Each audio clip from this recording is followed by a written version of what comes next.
Yang bertahan orang bertahan, lain udah mah.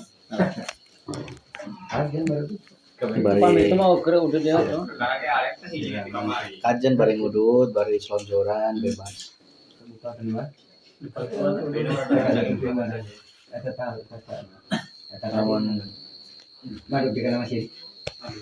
Namun ngaji syariat mah pakai rokok gitu diceraikan. Bari ngudut itu ceraikan lah ngaji syariat ya. Kayak gay gitu. Cina untuk menghormati majelis. Jadi kiai nate hayang didenge, hayang dihormati gitu. Lain suruh ngehormatan ilmu. Aslinya eta teh kesewotan beda teu didenge gitu. Nyepelekeun. So Pak bari ngudut kajian bebas. Orang teh ngaji babakan hati mah bebas. Ibarat pakai celana levis gitu naon ya, Pak. Pakai kaos pendek ya enggak apa-apa. Penting perilaku hatinya. Mari kita mulai nih Pak. Monggo santai mawon sambil santai selonjoran bebas. Bismillahirrahmanirrahim. Assalamualaikum warahmatullahi wabarakatuh. Illa hadratin Nabil Mustafa Rasulillah Muhammad sallallahu alaihi wasallam wa ala alihi wa alati wa dzurriyyatihi wa sahabati wa tabi'in tabi'in wal ulama'i wal waliyallah khususan Syekh Qadir Jailani wa illa arwahi Mbah Kiai Haji Kandung Danul Masyuri bin Sastro Pawiro wal marhum Bapak Ustadz Kliwon Hadis Darmo bin Darmo Karya wa illa almarhumah khususan fi Koryati Dusun Timbang 1 Desa Sadahayu Kecamatan Majenang. Allahumma gfir lahum warhamhum wa'afihi wa'fahum. Al-Fatihah. A'udzu billahi minasyaitonir rajim. Bismillahirrahmanirrahim. Alhamdulillahirabbil alamin arrahmanir rahim maliki yaumiddin. Iyyaka na'budu wa iyyaka nasta'in ihdinas siratal ladzina an'amta 'alaihim ghairil maghdubi 'alaihim waladdallin.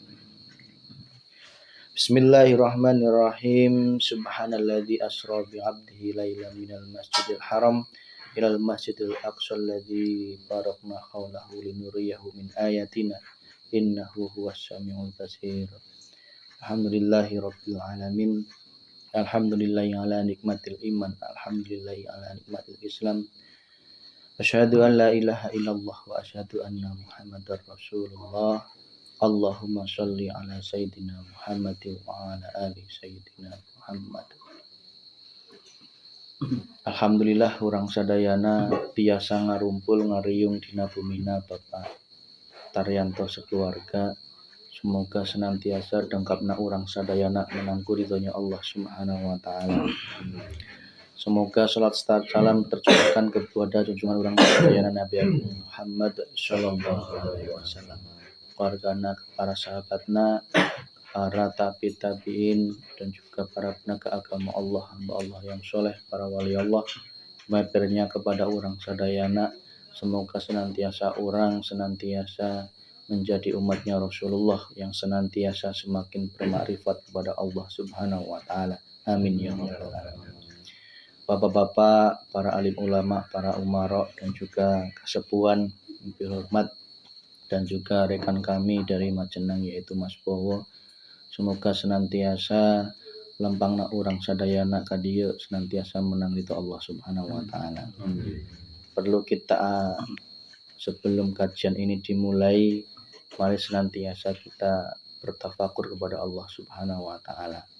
Kami ingin mempertanyakan kepada diri kami dan juga pandangan semua, kira-kira urang sadayana lempang ti imah anjok di dieu teh eta lempang sorangan atau dilempangkan Gusti Allah. Kira-kira jawaban aku mah Gusti Allah. Masih aya ngerasa dilempangkan sorangan, lempang sorangan. Ya. Masih bercampur. Apa sudah full merasa semua diperjalankan oleh Allah? Kumaha? Alhamdulillah. Jadi kami ngecek iman panjenengan, kira-kira geus sadar encan lamun urang di dieu ka dieu ge eta dilempangkan Gusti Allah. Rasulullah juga Isra wal Mi'raj eta dilempangkan. Selama ini kami menyampaikan bahwa orang sadayana sebenarnya cuma dilempangkan Gusti Allah. Eta dalil hak. Subhanalladzi asra. Maha suci Allah asra alladzi yang itu zat hidup Allah maksudnya. Asra yang telah memperjalankan bingabtihi hambana. Memperjalankan bukti bahwa semua itu hanya diperjalankan oleh Allah. Bingabtihi.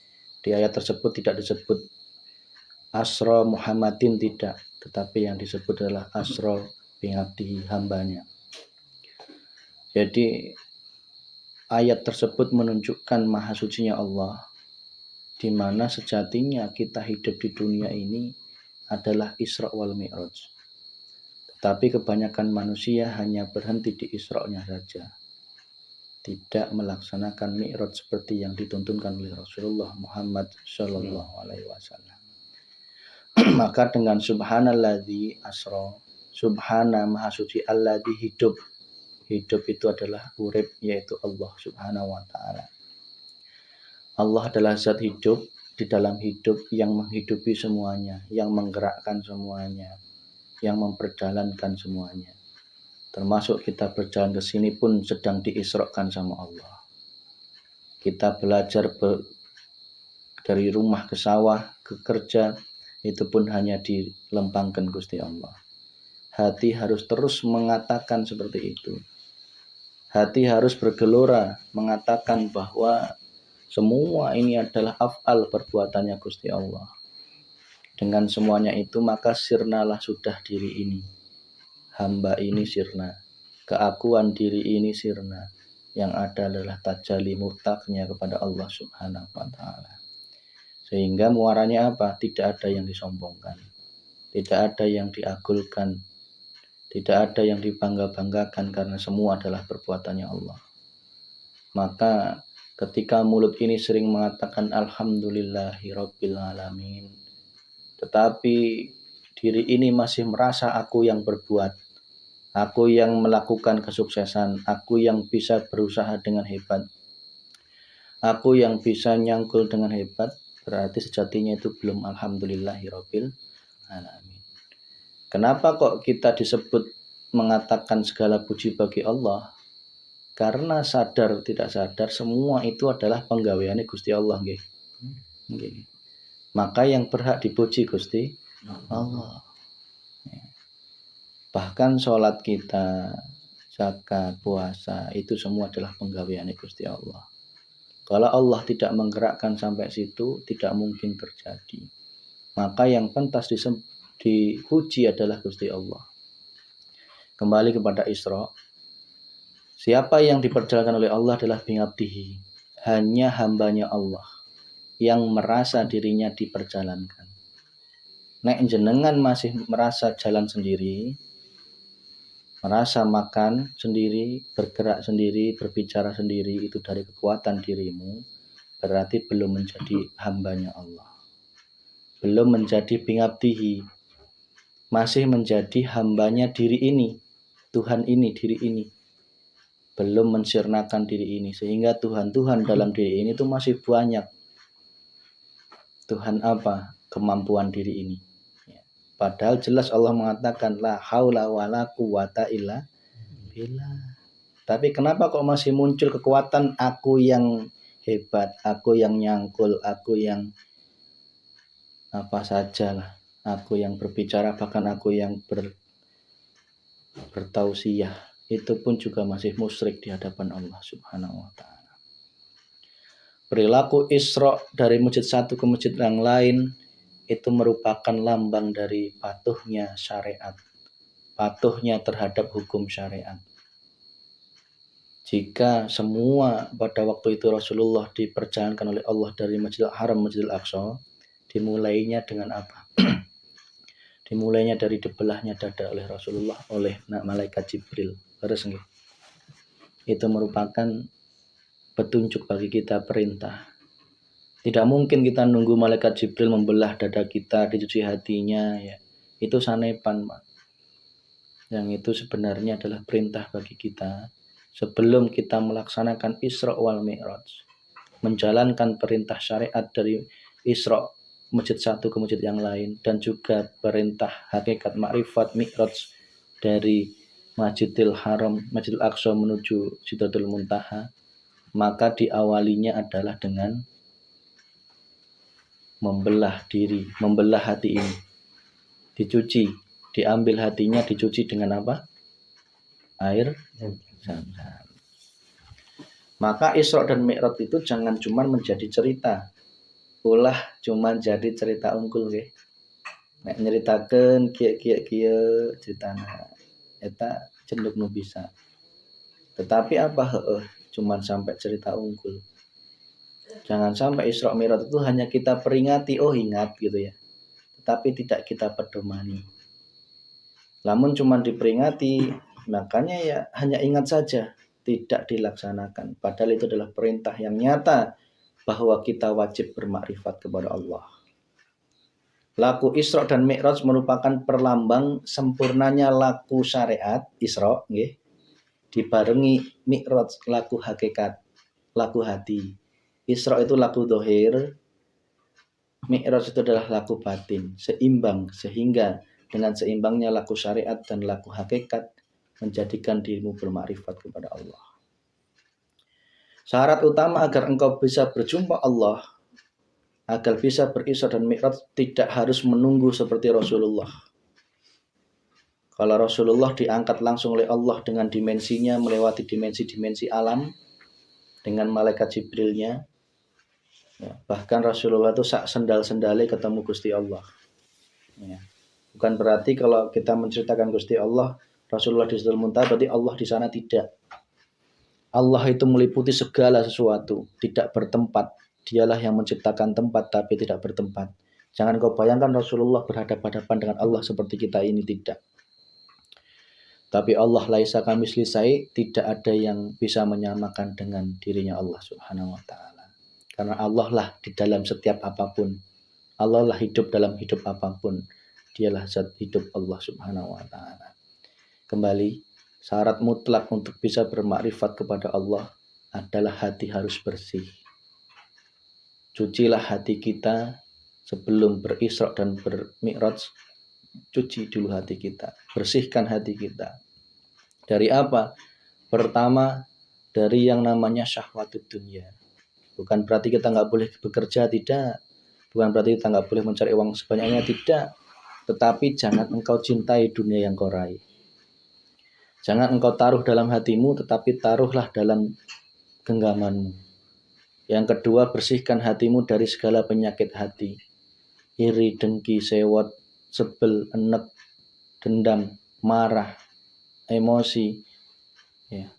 Sewot terlalu lama, lebih dari 3 detik aja nggak boleh. Apalagi lebih dari 3 hari. Nauzubillah min dzalik. Maksimal dah 3 hari, paling cepat 3 detik. Semakin cepat engkau sadar berarti semakin dekat engkau dengan Allah. Kalau engkau masih betah mendam sewotnya, dendamnya, irinya, dengkinya, sebelnya, ya, terus dan lain sebagainya, itu menunjukkan kedekatanmu dengan Allah. Semakin cepat engkau sadar, berarti engkau semakin dekat dengan Allah. Maka tidak mungkin itu terjadi kalau Allah tidak menurunkan warid dalam hati kita. Warid itu adalah guru pembimbing dalam hati kita. Wujudnya apa? Yaitu malaikat Jibril, ilmu. Ketika seseorang sudah cepat sadar, berarti itu tanda dirinya sudah ada warid.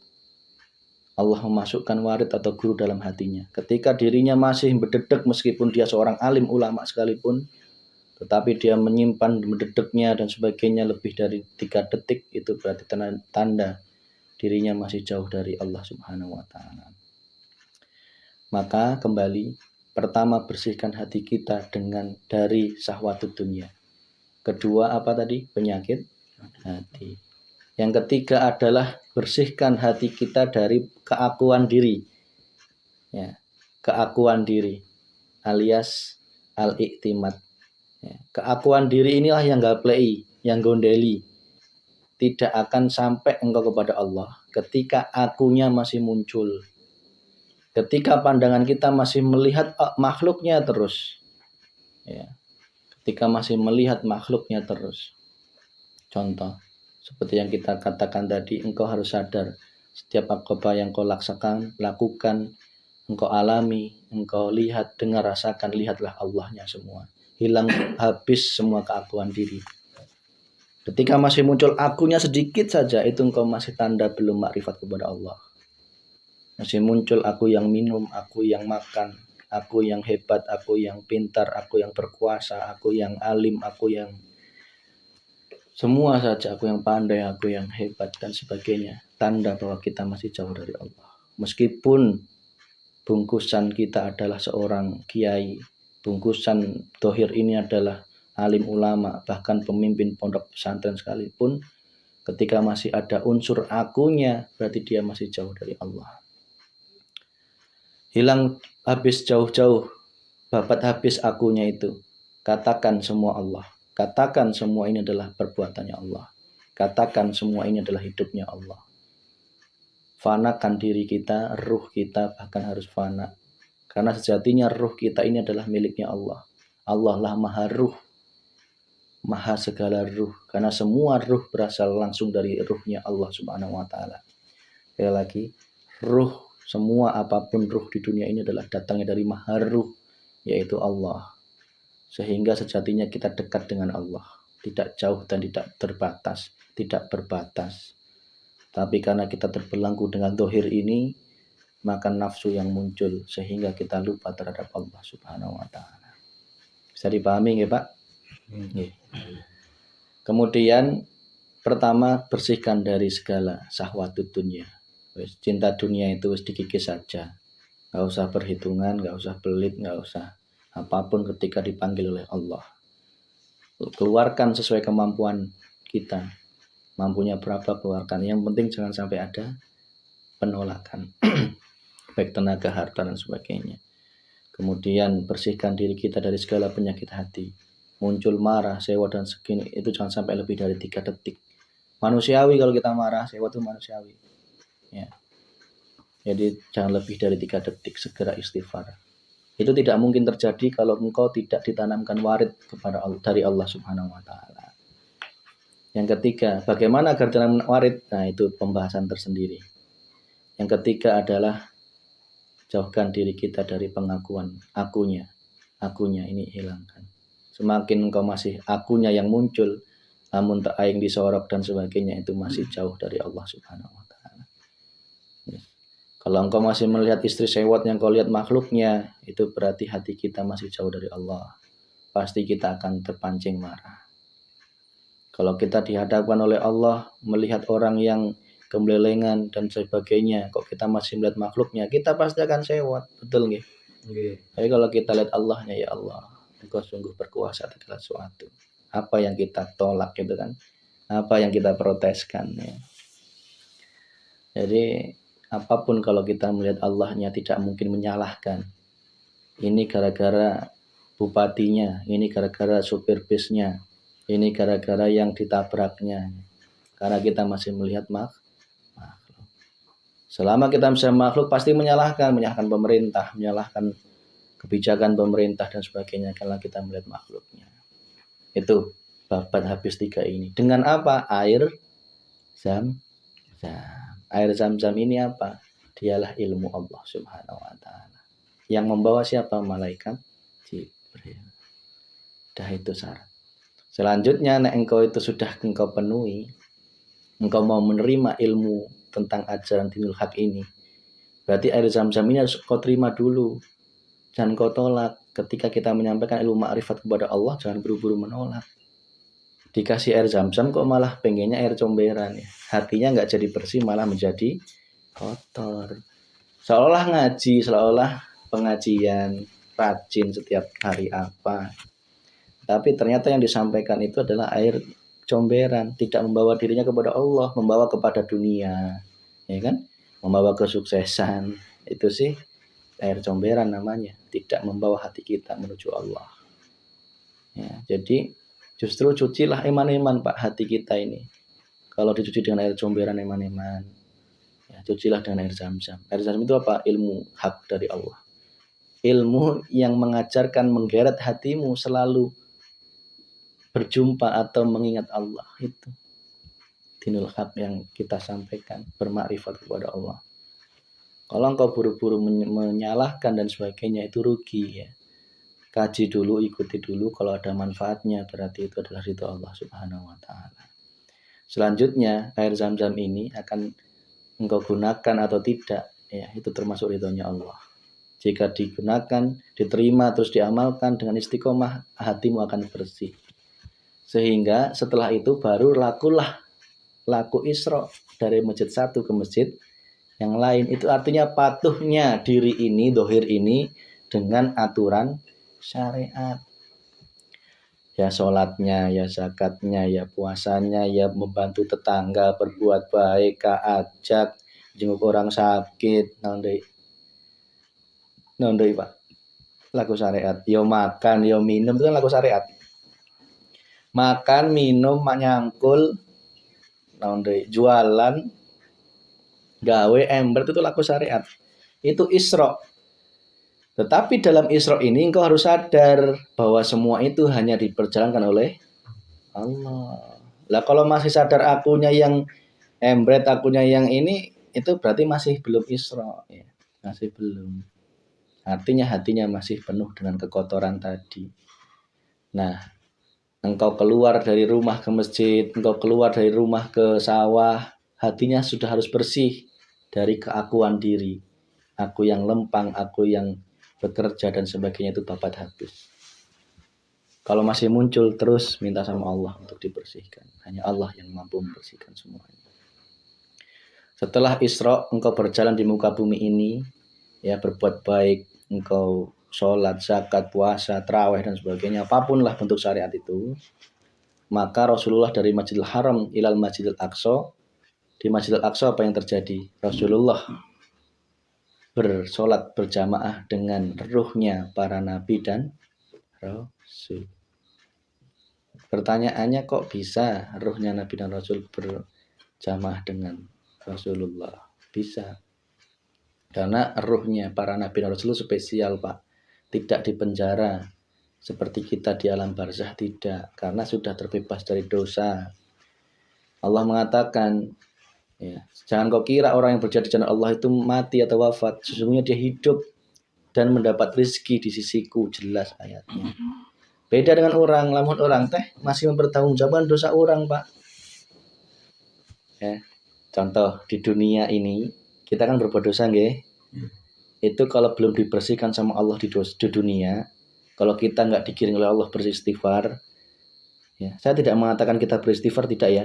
Kita digiring oleh Allah beristighfar, tidak diseseh sama Allah dengan sakit, dengan ujian, ya, dicor kelowor, dikasih istidrat sama Allah, dilulu, ya. Kalau dosanya belum bersih di dunia, maka dibersihkan di alam kubur. Di alam kubur otomatis karena masih menerima hukuman yang tidak bisa keluar, tidak bebas, tidak menerima nikmat dari Allah Subhanahu wa taala, tidak mendapat nikmat kubur tapi mendapatkan azab kubur dalam rangka membersihkan dosa kita di dunia. Makanya kalau di dunia kita dapat sakit, dapat kehilangan, kerugian, usaha yang kurang pas, ya kan, ujian apapun ya, termasuk usaha dan sebagainya, termasuk sakit, termasuk itu mungkin dalam rangka Allah kasih sayang terhadap kita. Dosa kita terhadap harta dulu yang belum kita syukuri, ya kan? Kita belum lupa sodakohnya, lupa zakatnya. Cara Allah seperti itu. Bersyukur daripada harus dipertanggungjawabkan di alam kubur atau dipertanggungjawabkan di alam akhirat. Ya, jadi cara Allah untuk mengasihi kita seperti itu. Jangan mah berpikir, oh Allah kejam-kejam teuing ya. Kakara boga duit 600.000 jeng beli HP kengges. Rusak HP-na. Itu Mas Bowo. Kamu lebih memilih HP-mu yang rusak 600.000 atau berobat ke dokter maya 600.000? Nah, ya wes. Allah tuh selalu memberikan yang terbaik. Udah. Apapun yang diharapkan oleh Allah kepada kita di dunia itu yang terbaik. Tidak pernah memberikan yang terbaik itu Allah nggak pernah. Cuman hambanya aja yang kufur. Kia sakit. Seolah-olah itu suatu azab. Tidak, itu suatu nikmat bagi orang yang hatinya sudah bermakrifat kepada Gusti Allah. Namun tidak, sebuah nikmat pun menjadi suatu siksaan. Kenapa? Hartanya jenuh untuk tenang hidup nalin. Karena apa? Tidak melihat Allah. Kembali ya. Ketika di dunia belum bersih dosanya, dibersihkan di alam kubur. Makanya nggak bisa lamun ayat tetembangan saben malam Jumat wong kubur balik kaimah gitu kan. Terus saya bayangin berarti setiap malam Jumat tuh alam kubur sepi ya. Pak sepi ya. Eta lan gitu maksudnya ya. Eta maksudna arana ngugah hati orang sebagai anak keturunan untuk ngedoakeun. Artinya eta balik ke hati kita untuk menggugah mendoakan bapak kita, ibu kita gitu loh. Maksudna eta tetembangan eta. Sudah tidak mungkin bagi orang yang di alam barzah balik ke alam dunia itu, bahkan dikatakan di Al-Qur'an, Gusti saya mau balik ke alam dunia, mau apa? Mau sodakoh gitu kan. Kan gitu Lin. Entah bisa gitu. Enggak jadi wae cek Sundana kan gitu Lin. Mau gitu. Enggak waktunya enggak habis gitu ya. Lain halnya dengan para nabi dan rasul beda, Pak. Nabi dan rasul adalah ruhnya adalah istimewa. Ya, tidak terkurung dalam azab di alam kubur tidak. Makanya bisa berjamaah dengan Rasulullah Muhammad SAW. Kenapa toh? Kok Rasulullah mencontohkan kita harus berjamaah seperti itu? Artinya apa? Itu lambang kalau kita wajib hukumnya kumpul dengan orang-orang yang soleh. Orang-orang yang sudah mengerti jalannya bermakrifat kepada Allah. Orang-orang yang soleh yang dimaksud itu adalah orang-orang yang sudah paham dan sudah ketemu Gusti Allah. Ya, sudah memahami Allah seperti apa, wujudnya seperti apa. Ya. Caranya bagaimana, alamatnya di mana, ya kan? Ciri-cirinya bagaimana, sudah paham betul. Kita wajib mencari orang-orang seperti ini. Ya. Agar apa? Menuntun hati kita bermakrifat atau ketemu Allah Subhanahu wa ta'ala. Kenapa Rasulullah sebelum Mi'raj tetap dikumpulkan dengan para nabi dan rasul? Karena nabi dan rasul sebelumnya ini sudah bermakrifat kepada Allah. Sehingga Rasulullah pun juga bertawasul kepada nabi dan sebelumnya gitu loh maksud saya, Pak. Ya. Dan kita pun juga harus bertawasul melalui guru kita, ya, Bapak Ustadz Iwan Hadis Darmo. Bertawasul kepada Mbah Gandung, ya. Ya, karena kita sampai dikenalkan oleh Allah melalui beliau-beliau ini. Betul nggak? Iya, masa paham sendiri ya. Kalau nggak ridho Allah ya hese. Kita bisa kumpul kayak kia karena lantaran perjuangan kolot orang baretolin. Lamun tak gitu mungkin ayana orang guys. Nah, guys jadi ahli judi ya, ahli musyrik ya, ahli dunia ya. Bersyukur kita bisa mengenal Allah pun juga lantaran dari guru-guru kita. Maka teruslah bertawasul. Bertawasul itu bukan berarti kita mengagul-ngagulkan tidak, tetapi itu adalah rasa syukur kita telah diberikan nikmat melalui guru-guru kita, nikmat ilmu. Yang sejatinya semua ya Allah kene nggih. Jangan berhenti di guru kita, tok jangan. Guru kita itu cuma makhluk juga sama. Jangan berhenti di Nabi Muhammad, tok jangan. Itu Nabi Muhammad pun juga makhluk. Tapi teruslah pandangan hati kita, lihatlah Allahnya. Allah yang men-setting semua, yang beraf'al, berbuat semuanya. Maka kami persingkat, setelah Rasulullah bersolat jamaah di Masjidil Aqsa, itu merupakan perintah apa? Agar kita berkumpul dengan orang yang soleh, yang sudah tahu Allah, alamatnya tahu, dan caranya tahu, tekniknya tahu, sudah berjumpa betul sama Allah. Carilah orang ini, ya, yang belum tentu dia seorang alim ulama, belum tentu. Bisa jadi dia seorang tukang pacul, Pak, bisa. Bisa jadi dia seorang yang sudah nggak punya apa-apa, ya, bisa. Ya. Cirinya dia adalah la khaufun alaihim wa lahum yahzanun. Tidak ada rasa takut dan tidak ada rasa bersedih hati. Itu cirinya. Kemudian Rasulullah mulailah bermi'raj di perjalanan oleh Allah dengan kendaraan apa? Namanya Buraq. Ya, dituntun oleh malaikat Jibril. Ya. Bertemu para nabi lagi di langit sab 1, 2, 3, 4, 5, 6, 7. Tertinggi adalah Nabi Ibrahim alaihis salam yang merupakan bapak tauhid kita. Ya. Sejatinya itu adalah perlambang bagi kita, gambaran bagi kita agar kita bermakrifat kepada Allah itu harus menembus langit tingkat 7. Harus menembus Sidratul Muntaha baru berjumpa Allah. Yang sejatinya semuanya itu nggak jauh, dekat dengan urat nadi kita, Pak. Ya, dekat. Lamun secara dohir kia, bumi ini mengelilingi matahari nggih. Dengan planet yang lain betul nggih.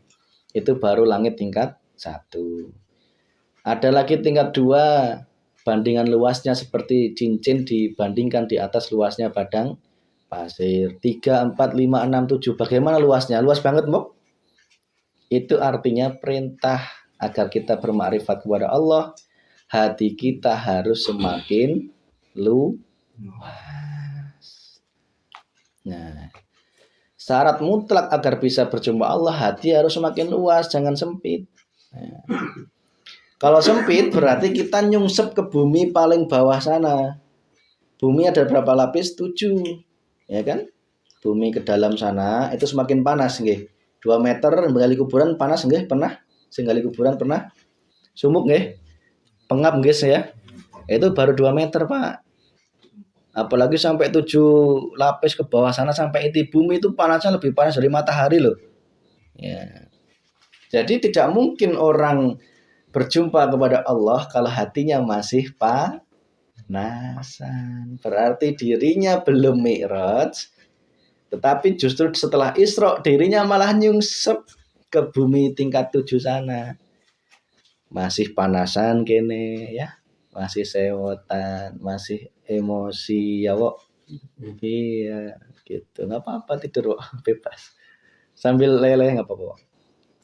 Masih iri, dengki, dendam. Itu berarti makom kita masih jauh dari Allah. Justru nyungsep di bumi paling inti sana yang paling panas. Di kuburan aja segitu ngesumpek, Pak. Sigana ya. Apalagi 7 lapis bumi ke bawah sana. Padahal Rasulullah mengajak bukan ke bumi lapis 7 bawah sana, enggak, tetapi naik ya. Naik derajat, tinggalkan kita dari penduduk bumi menjadi penduduk langit. Syarat menjadi penduduk langit adalah tinggalkan semua. Ya, tinggalkan semua yang gaplei apa? Dunia seisinya itu gaplei semua. Bukan berarti kita meninggalkan kerja, enggak, maksud jangan kau cintai, Pak, maksudnya gitu loh. Hilangkan keakuan, hilangkan segala penyakit hati. Ya, 3 itu kuncinya. Hati kita semakin luas, ya, jangan sesempit kuburan, ya.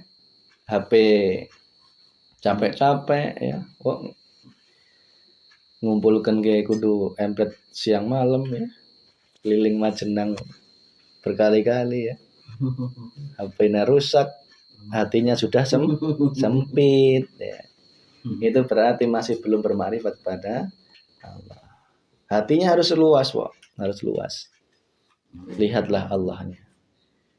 Bagaimana dengan HP yang baru rusak segitu kan dibanding nikmat yang Allah berikan kepadamu itu nggak ada bandingannya.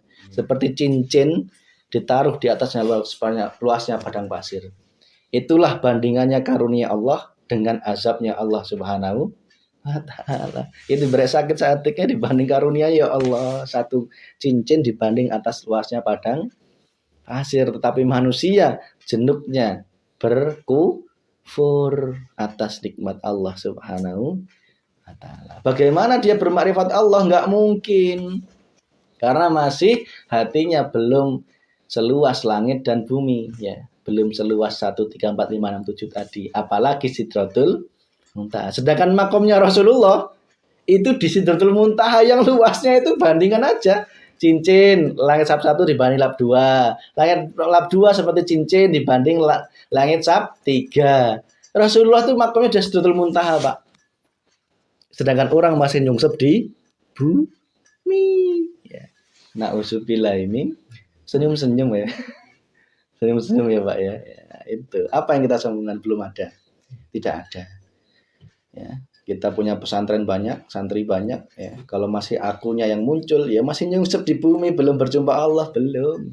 Meskipun diundang pengajian kemana-mana pun. Itu. Jadi kita jangan tertipu. Terus luaskan hatimu agar engkau bisa berjumpa Allah Subhanahu wa taala. Kendaraan Rasulullah untuk bermi'raj adalah buruk. Buruk dilambangkan apa, Pak?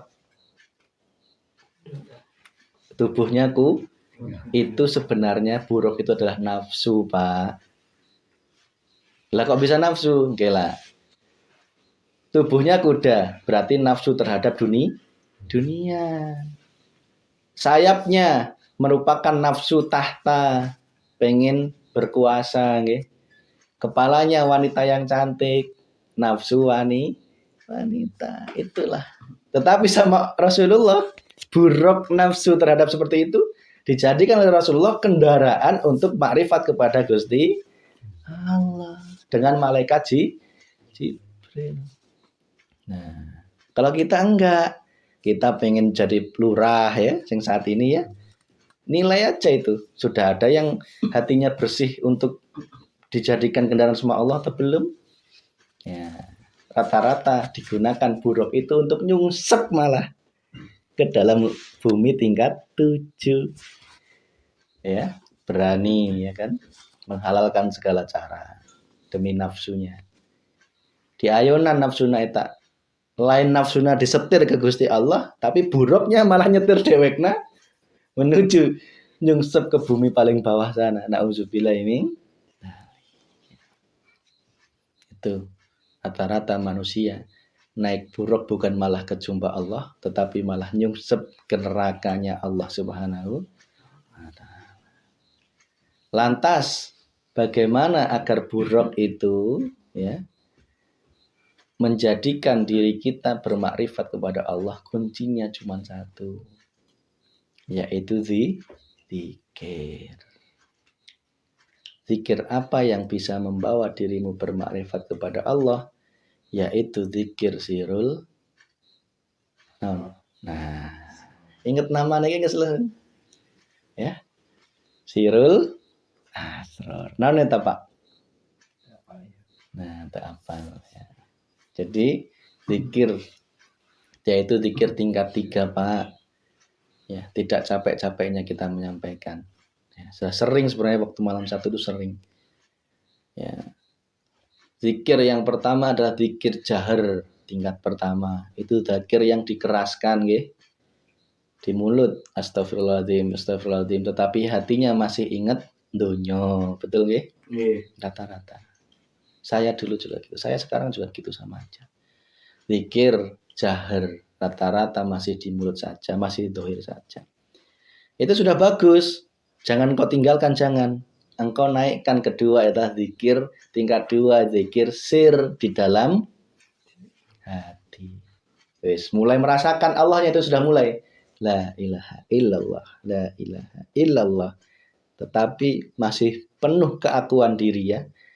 Masih merasa aku yang berzikir ya. Iya, Bob? Masih merasa aku yang batin ya? Masih merasa kan? Nah, itu berarti masih musyrik, Pak, meskipun la ilaha illallah lah. Betul ini. Ya, jadi mohon maaf. Kemusyrikan ada 2. Syirik jahli dan syirik khafi. Syirik jahli itu syirik yang nyata. Isra, tatarannya Isra tadi. Engkau meninggalkan dukun ya. Meninggalkan jin, lelumpangan, nyupang, jimat, ya kan? Keris sing ana isine ya. Yes, pokoknya ini tentang jin lah itu sebenarnya itu. Kaitannya dengan jin. Itu adalah musyrik tataran Isra, tataran dohir, gampang meskipun angel ya. Jauh lebih sudah dari itu adalah syirik khafi. Yaitu syirik yang masih ada Tuhan dirimu, yaitu kamu itu loh. Maksudnya ruh ini menjadi Tuhan selama ini. Padahal Allah mengatakan tiada daya dan kekuasaan kecuali milik Allah. La maujudan illallah. Pernah zikir kayak gini? La ilaha illallah. La maujudan illallah. Pernah dengar gak? Iya, itu artinya apa? Tidak ada Tuhan selain Allah. Tidak ada yang wujud kecuali Gusti Allah. Tetapi masih merasa la ilaha illallah, akunya yang zikir, nggih. Betul nggih? Ya, itu sejatinya masih musyrik kepada Gusti. Mas apik wes. Ya. Tetapi ini dari segi marifat loh ya. Jangan kau sudut pandang syariat enggak. Sudut pandang syariat ya orang musyrik seperti itu. Tapi kalau sudut pandang marifat itu masih dicela Gusti Allah. Masih muncul akunya yang la ilaha illallah, la ilaha illallah. Yes. Masih muncul itu saya yang zikir dulu maksudnya Pak. Yang ketiga, zikir inilah yang akan menjadikan dirimu untuk bermakrifat kepada Allah, yaitu zikir sirul asror. Sirul itu rahasia, asror di dalam rahasia. Zikir yang di dalam hatimu yang paling dalam. La bisuarin tidak bersuara, la bilafadin tidak ada lafadznya, dan tidak ada batinnya. Wes, zikir yang tidak lagi menyebut Allah, tetapi langsung merasakan Allah, langsung melihat Allah. Wes orang ngiling-ngiling lagi Pak, paham nggih? Nah, ngiling-ngiling itu gini loh Pak. Bowo ya punya kenalan di Korea sana, di Taiwan, namanya Mbak siapa? Mbak Susi katakanlah ya. Bowo belum pernah ketemu Mbak Susi ya, belum ya? Belum, cuma tahu namanya. Nah, setiap Bowo kangen cuma disebut Mbak Susi, Mbak Susi, Mbak Susi nggih. Ya, sebut 1000 kali pun ora bakal ketemu kok. Ya, cuman bisa menyebut namanya alias menuhankan sebatas Kalau engkau tidak menggunakan dzikir sirul asar yang ketemu langsung, engkau parani ke Taiwan sana berpelukan, ya bakal ketemu kok gitu loh.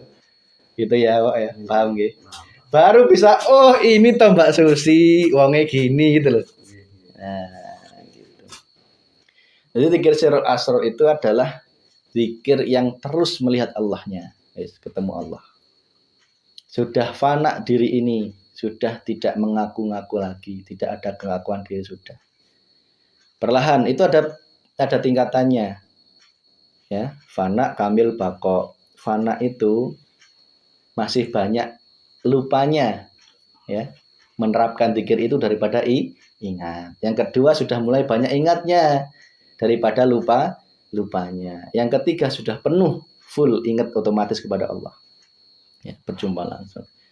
Zikir tingkat 3 ini prakteknya gimana? Yaitu lihatlah Allahnya, jangan kau makhluknya yang kau lihat. Hilangkan keakuan diri. Wes 3 itu. Lihatlah Allahnya. Contoh, jenengan lihat pitik, itu pitik apa Allah? Masih ngeliat pitik toh? Ya. Karena hati kita masih tertuju cuman pada makhluk. Mata melihat itu ayam, hati mengatakan bukan pitik itu Allah, bukan. Maksudnya Allah yang menghidupkan ayam itu berjalan, memberikan nyawa. Itu loh Pak, rasakan hidupnya dalam pitik itu gitu loh. Nyambungkan rasamu. Jangan salah kaprah, pitik itu Allah, jangan lah nanti disembelih orang aku ya. Paham nggih? Maksud saya paham ya? Enggak, Allah masih penting. jadi kudu sampai ke situ Pak, pandangan hati kita ya. Melihat ayam itu mata dohir mengatakan itu ayam, hati mengatakan Allahnya yang kita lihat ya. Allahnya yang berperan menjalankan ayam, Allahnya yang berperan menghidupkan ayam ya kan. Itulah pandangan kita sampai ke situ. Zikir sirul asror dalam hati paling dalam. Nah, bahkan dalam istri besengut ya. Praktek sederhananya sudahlah istri besengut lah. Masih melihat makhluknya, sok gue pasti kepancing emosi. Ya. Pancing, masih apa ya? Sampai orang emosi nanti dibalas emosi kalah perang kok gitu. Nek engkau menerapkan zikir sirul asrar Pak, sampai kepada Gusti Allah, dijamin. Ya. Insyaallah. Insyaallah.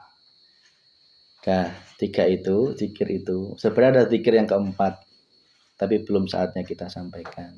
Zikir 3 dulu ini dilaksanakan dulu, ya. Nanti baru zikir yang keempat kita sampaikan.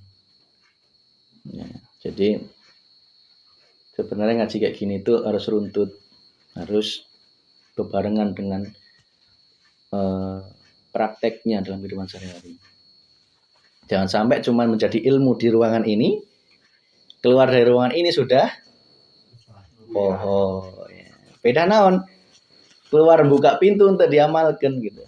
Buka pintu, jangan kan buka pintu orang ayeuna ge geus ngadeng gitu, yang amalkan. Caranya gimana? Engkau kalau masih melihat yang bicara ini Mas Vicky-nya yang dilihat, ya sudah, berarti masih gagal. Engkau harus pandangan hatimu melihat Allahnya yang menggerakkan. Kalau Allah nggak menggerakkan, nggak mungkin bibir ini bisa bicara, Pak. Nggak mungkin. Nggak mungkin sampai duduk di sini, nggak mungkin. Ya. Lihatlah Allahnya itu hidup di dalam hidup. Urip tadi, Alladzi tadi, zat hidup tadi. Nah, itulah zikir sirul asror. Engkau makan kacang, ya. Mulut boleh mengatakan ini rasa kacang, hati mengatakan rasa Allah. Terus dilatih gitu, Pak. Ya. Kalau nggak gitu nanti kita nggak sampai kepada Allah. Kajen, so.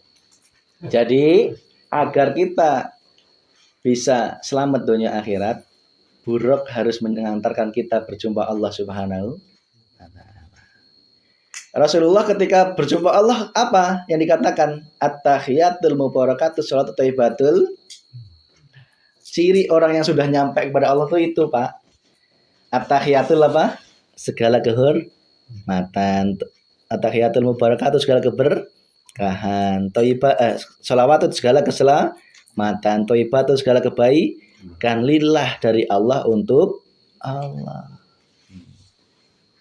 Bisa dicek kita sudah bermarifat belum. Lah kalau masih pengen at-tahiyatnya masih ada, kehormatannya masih ada ya, sisi kemanusiaannya masih ada ya, sifat rakusnya manusia masih ada, ingin dihormati, ingin dihargai ya. Lamun tak aing nu mimpin yasin, lamun tak aing nu nyen imah, lamun tak aing nu ngudak naon eta? Adonan semen eta? Nah, ya kan? Hah? Ngaduk mual bisa gitu kan ya. Masih muncul at-tahiyatulnya itu berarti belum jalan, itu berarti dirinya belum makrifat Gusti Allah. Lamun tak aing disorok mual sesapaan ya. Lamun desa dusun timbang satu untuk mendukung aing, besok mah mual nyumbang deui lah, berarti nyumbang na ayeuna selama ini cuma aya pamrihnalin gitu. Semisal itu. Nah itu loh. Jadi at-tahiyatulnya dibuang jauh-jauh nih Pak. Aing ulama, lamun aya pengajian kudu di depan diharapkan gitu kan. Prak ditempatkan ke panitia pedah geus penuh di pojokan nyompot ya. Akhirnya sewot ya kan. Akhirnya sewot, hati tidak melihat Allahnya, ya sudah sewot, tersiksa dia. Fisik mendengarkan pengajian, hati tersiksa di neraka. Beda aing untuk ditempatkan di tempat paling depan. Nah, hilang, buang jauh-jauh sisi kemanusiaan Pak. Artinya ingin dihormatinya itu buang jauh-jauh. Karena sifatnya manusia itu pasti ingin dihormati, betul ya? Iya, ingin dihormati istri, betul? Iya, itu masih sama, itu berarti belum bermakrifat kepada Gusti. Jangan kau ingin dihormati istri, inginlah engkau sama-sama dengan istri bermakrifat kepada Allah. Kalau masih ingin dihormati istri, nanti ujungnya sewot Pak, neraka semua. Kalau nggak percaya buktiin. Jangan masih ingin dihormati istri, ya contoh nyuruh nyen kopi, pemajikan pasti sewot. Coba buktikan, bener Lin? Bener, karena orang masih ingin dihormati. Aing mah suami capek-capek gawe ngeparan maneh, cuman suruh nyienkeun kopi malah egah, jawabannya kalah nyewot ya. Itu tandanya sebagai suami masih belum jalan at-tahiyatulnya nggih. Iya, itu babat habis Pak, sudah lenyap lah. Jangan itu, ruh kita tuh harus lenyap, jangan kau akui lagi, semua adalah ruhnya Allah Subhanahu wa Ta'ala. Lenyap wis, nggak ada yang diakui. Selama engkau belum nol, ya rumusnya adalah selama engkau belum nol, engkau belum bisa ketemu Allah. Bisa dicamkan ya. Selama engkau belum nol, engkau belum bermakrifat, engkau belum selamat. Berarti masih ada Tuhan dalam dirimu. Yes. Nah, kemudian tahiyatul mubarakatul segala keberkahan, selamatan ya kan. Wes, selamatan tuh nggak usah minta kepada dukun, itu wes jelas itu dulu itu zaman jahiliyah. Jangan, bahkan mohon maaf nek jenengan berobat ke dokter aja harus mengatakan ini yang menyembuhkan Gusti Allah, jangan mengatakan yang menyembuhkan dokter, berarti sama aja masih musyrik, nggak ada bedanya jangan ke dukun. Nah, hati-hati ya Pak, jebakan itu. Engkau mengatakan yang menyembuhkan bodrek, paramek, itu masih berarti sholawatutnya belum jalan, masih menganggap warasnya dari bodrek. Ya. Tetapi lamun ngomong ke jalma umum kajen, contoh waras di meni di dokter Maya kajen, yang penting hati mengatakan sing menyembuhkan Gusti. Ulah ngomong kia, sing menyembuhkan siapa? Allah, gembeleng gitu ya. Hati-hati nggih Pak. Hati-hati ya. Jadi makrifat itu khusus untuk perilaku hati, jangan kau keluarkan dalam umum. Yang kau keluarkan dalam umum udah laku syariat aja. Yang menyembuhkan siapa? Tas minum paramek kajen. Yang penting hati tidak mentok di parameknya, tetapi hati mengatakan menyembuhkan Gusti. Engkau aman dari musyrik. Ya. Kemudian sholawatut thayyibatul segala kebaikan. Masih muncul eta gendeng aing masih. Eta keramik aing masih muncul. Nah sekarang ke dalam masjid itu pagar aing ya geus wassalam Pak. Selamanya engkau di neraka. Ya, meskipun berbuat baik. Jadi itu adalah jebakan setan laknatullah yang selalu ingin menghapus amal, ya kan? Iya, kalau itu namanya belum ikhlas, Pak. Jadi wong ikhlas itu sudah nggak mengaku dirinya yang ibadah, tidak. Semua Allah sudah wes. Pager Gusti Allah kono wes gitu loh. Wes, nggak usah dengar itu pager aing itu WC aing ya. Nauzubillah ini. Kalau ingat seperti itu caranya gimana? Segera istighfar. Kumaha Pak? Lamun naon? Lamun pamajikan lah diakuin. Kloset udah kaku udah bau. Pakai roman kaku. Lamun ingat kayak gitu wajar Pak. Segera sadar 3 detik ya. Astagfirullahal. Kembali tajalikan kepada Gusti. Kuncinya itu. Wajar manusia yang muncul masuk masjid, aduh keramik aing, wajar. Segera istighfar, astagfirullahaladzim, tajalikan, kembalikan Gusti. Gitu caranya. Jadi ciri orang yang bermakrifat, at-tahiyatul mubarakatus sholawatut thayyibatul itu musnah sudah. Semuanya adalah miliknya Gusti Allah. Kebaikan itu milik Allah. Sholat baik enggak? Baik, itu milik Allah, bukan milik kita Pak. Apa yang kita banggakan enggak ada ya. Sholat, denggak-dengluk, ya, puasa, zakat, dan sebagainya. Jangan kau akui. Itu lamun untuk digerakkan Gusti Allah, mual bisa. Ya kan? Lamun untuk karena karunia Allah, mual bisa. Itulah hati yang bermakrifat itu sampai ke level itu. Terus kita latih. Makanya saya pesan, jangan sampai cuma jadi ilmu di ruangan ini, di luar ruangan, guys, pohon ya. Mulai dari sekarang diamalkan. Terus latih, ingat Allahnya. Dengan dzikir sirul asrarnya dipegang terus. Kalau dzikir sirul asrar kau pegang terus dalam 24 jam, maka Rasulullah dikasih oleh-oleh berupa sholat. Sholat itu tadinya 50 waktu menjadi 5 waktu. Ya, 5 waktu untuk dohir, ya, sholat dohir. Sholat batin harus tetap 50 waktu, ya. Itu. 50 waktu itu kapan? Artinya 24 jam. Ya, setiap setengah jam. 50 waktu bagi 2 kan 25 ya. 25. Berarti kan hampir 24 jam penuh dirimu. Hati ini harus terus sholat yang Gusti Allah. Nah, jangan keenakan. Cuman dari 50 kembali ke 5 ya kan. Orang mah sholat mah pas 5 waktu. Gitu tas eta hatina apa? Begajulan ya. Itu arane salah menerapkan perintah sholat dari Rasul. Yang benar gimana? Oleh-oleh sholat ini dijadikan oleh kita, ya kan? untuk dilaksanakan. Sholat dohirnya ya sholat batin, sholat dohir dengan deglu fisik ya itu ketika 5 waktu. Sholat batin 24 jam hidup yaitu zikir sirul asrar tadi Pak, sholat batin itu Pak. Ya. Paham nggih? Sing nyangkul sapa? Sing nyangkulke sapa? Nah, wis. Kalau pas muncul nyangkul masih aduh aing no nyangkul segera istighfar. Kudu inget terus. Lah kalau pacul potong sewot kenapa? Karena masih inget makhluknya, tidak melihat Allahnya.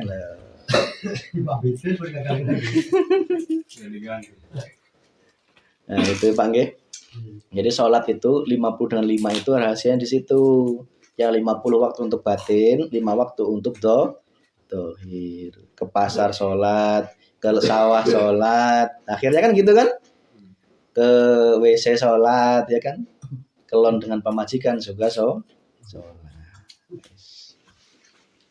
Itu kaitannya dengan Isra wal Mi'raj. Ya. Kita amalkan nggih Pak. Mohon sama Allah diberikan kemudahan oleh Allah untuk sama-sama kula lan panjenengan sami-sami ngamalkeun ya, agar kita bisa Isra wal Mi'raj berjumpa Allah Subhanahu wa taala. Karena gini Pak, tidak mungkin seseorang ditemui Allah di akhirat kalau di dunia tidak menemui. Itu kan hadis Rasulullah kan seperti itu. Tidak mungkin. Maka dari sekarang di dunia ini wajib bermakrifat. Ya, jangan bilang makrifat itu sesat. Kecuali makrifat yang mengajarkan tidak sholat. Nah itu jelas sesat. Aing mah geus hade ya. Geus henteu ngibah, geus henteu naon mencelakakan jalma gitu kan. Aing mah geus hade. Henteu butuh sholat, henteu butuh puasa. Ya geus gitu mah gampang, enggak usah makan sekalian gitu kan. Ya karena laku makan, sholat, dohir itu laku dohir ya kan. Ngerasa batin hati ya enggak usah makan, enggak usah kekep, enggak usah sholat ya kan. Berarti kan hubungan suami istri di batin nggih. Nah, puasanya di batin ya kan. Makan di batin. Nah, kudune ngomongnya gitu jawabnya. Makanya harus seimbang laku syariatnya dan laku hakikatnya sehingga bermarifat kepada Gusti Allah. Jangan kau kira akhirat itu adanya nanti, tidak Pak. Ya. Kalau secara syariat kata Pak Kiai akhirat kan nanti kan ya. Akhirat itu sekarang. Kita ini sedang meniti akhirat. Buktinya apa? Kita sedang melewati jembatan Shirathul Mustaqim. Jembatan Shirathul Mustaqim nanti di akhirat itu sudah otomatis bagaimana perilaku kita hidup di dunia. Iya, berarti sejatinya sekarang ini kita sedang meniti jembatan Shirathul Mustaqim. Pas nanti di akhir tuh nggak bisa kita berpikir mengira-ngira, oh saya mah mau lempang apa lari, nggak bisa Pak. Lamun ayeuna di dunia geus kecemplung di ditung kayak. Ya. Spontan nggak bisa dipikir karena apa? Gini, kita kan kalau mikir kan butuh otak kan ya. Di alam kubur apa ada otak? Nggak ada, otaknya kan udah membusuk ya kan. Udah nggak bisa mikir Pak. Bisa mikir nggak bisa. Aing mah erek ke surga enggak bisa. Aing mah erek ke neraka enggak bisa, mikir gitu udah enggak bisa. Semua udah otomatis berdasarkan amal perbuatan. Otak kita untuk mikir itu udah mati di alam kubur sana, di kuburan sana. Maka pertanyaan kubur, siksa kubur itu juga sudah terjadi saat ini. Nah, pertanyaan saya, kira-kira di alam kubur nanti bisa mikir? Manro buka bisa mikir, apa otak kita sudah busuk kok. Itu udah otomatis bagaimana amal kita di sekarang. Berarti sama aja. Sekarang ini kita sedang ditanyai terus sama malaikat mungkar dan cuman orang nanti sadar. Menungso, kamu sukses. Siapa Tuhanmu? Dunia apa Allah? Nah, selama ini kita mengatakan aku yang hebat, aku yang bisa berusaha. Sehingga nanti ketika dalam kubur, ketika ditanya man rabbuka, jawabannya adalah aing. Nauzubillah ini nggak bisa dikira-kira Pak. Makanya saat ini sejatinya tuh malaikat mungkar nakir itu sedang menanyai kita terus. Dalam makan kacang ditanyai, siapa yang makan kacang? Ya. Siapa yang berjalan? Ya kan? Siapa yang sholat? Ditanyai terus sama malaikat mungkar nakir. Ya. Siapa Tuhanmu gitu kan? nggak bisa dikira-kira itu. Meskipun Pak Kayim ketika meninggal ya, punten kepada mayit ya kan, ulah ngadredek lamun aya malaikat mungkar nangkir eta keneh makhluk harwa bae jeung urang gitu Lin. Lamun ge ditanya man rabbuka jawab Allah. Emang bisa semudah itu? Moal bisa, Pak. Ya, itu sebenarnya nuturkan orang nu masih hirup. Memberikan pelajaran orang nu masih hirup. Nah, nunggu supaya geus entawa kesempatan geus. Ya. Nah, itu. Jadi eta teh sebenarnya mentausiain yang hadir pada pemakaman. Cuman kan orangnya kan eta mah jeung mayit gitu kan. Ya bener jeung mayit ongkoh ya. Meskipun mayitna geus teu bisa nana. Nggak bisa dikira nanti Tuhannya siapa Allah, nggak bisa, wes. Jawabannya siapa Tuhannya? Sawah. Tuhannya siapa? Duit. Tuhannya siapa? Kapal. Wes gitu jawabannya terus. Siapa Tuhanmu? Aing, akhirnya kan gitu. Saya ya, panghebatna, pangkuatna. Wes. Maka di ayeuna jawaban di alam kubur eta geus kudu dijawab di ayeuna di alam dunia. Nah, gitu nggih. Jadi sejatinya akhirat itu sedang kita titi saat ini. Meskipun raga kita di dunia, tetapi sejatinya ruh kita sudah berada di akhirat. Cuman makanya ada yang mengatakan ya, surga itu saat ini sudah ada nggih? Ada. Surga nanti itu bagaimana sekarang nggak bisa otomatis, nggak bisa dikira-kira di sana ya. Aing milih surga, aing milih neraka nggak bisa. Ya. Semua sudah dibukakan amalnya di dunia. Karena apa? Maka carilah dunia, surga di dunia. Yaitu berupa ketentraman hati. Menerima semua apa yang diberikan oleh Allah. Tidak ada protes, tidak ada ngeluh, tidak ada sedih. Ya, itu ciri orang yang sudah dimasukkan di dalam surga. Yes, itu. Jadi sejatinya saat ini ruh kita sudah berada di akhirat. Cuman kita kebanyakan tidak sadar. Sedang meniti jembatan Shirathul Mustaqim. Ya kan? Sedang mengalami pertanyaan kubur ya. Meskipun nanti juga bakal dialami, tapi kan nanti kan otomatis bagaimana aye nalin engke kumaha aye lain engke kumaha engke ente bisa gitu. Ya, bener nggih? Dah, karena sudah 1 jam. Kita semoga digolongkan oleh Allah. Kita mohon kepada Allah semoga daerah ini dilindungi oleh Allah. Amin. Dijaga tauhidnya, ditingkatkan ma'rifatnya, didekatkan dengan Allahnya. Ya, kita harus sadar bahwa alam ini juga tidak hanya milik manusia, tetapi ada miliknya jin, miliknya semut. Ya. Biarkan jin-jin atau makhluk-makhluk lain yang ingin tempat tinggal di sini biarkan. Nih, jangan ada kita tolak. Itu juga makhluk Allah. Yang penting hati kita bentengi, diri kita, keluarga kita bentengi. Ya kan? Karena memang tugasnya mereka untuk mengganggu, untuk menggoda, bukan mengganggu. Untuk menggoda manusia. Ya kan? Kok ada yang pengen balik ke sini ya biarkan. Itu juga makhluk Allah. Kita berbuat baik saja. Syukur-syukur nanti dia mau sadar ikut bertauhid kepada Gusti Allah. Kan nanti ikut ngintip. Lamun semakin kita adakan pengajian ikut ngintip, Pak. Ikut. Nah, biarkan datang ke sini, biarkan. Kita terima dengan tidak usah takut, tidak usah kita bersedih, tidak usah khawatir. Siapa tahu Allah memberikan hidayah kepadanya, ikut ngaji, malah ikut bertauhid dan ma'rifat kepada Gusti Allah. Bisa jadi. Situ, jadi apa? Kita nggak boleh sombong. Ya, nggak usah.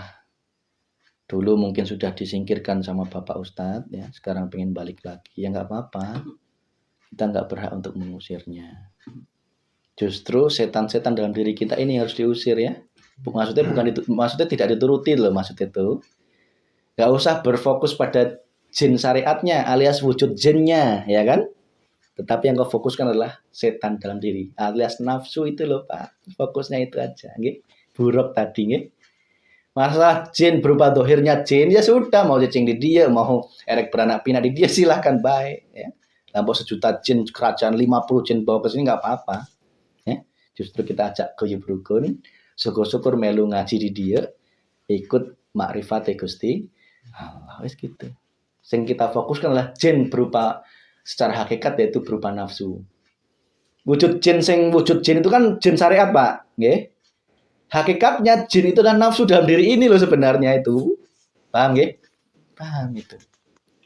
Fokusnya jangan jin yang syariat itu, yang wujudnya jin, jangan biarkan. Itu kita berbuat baik aja.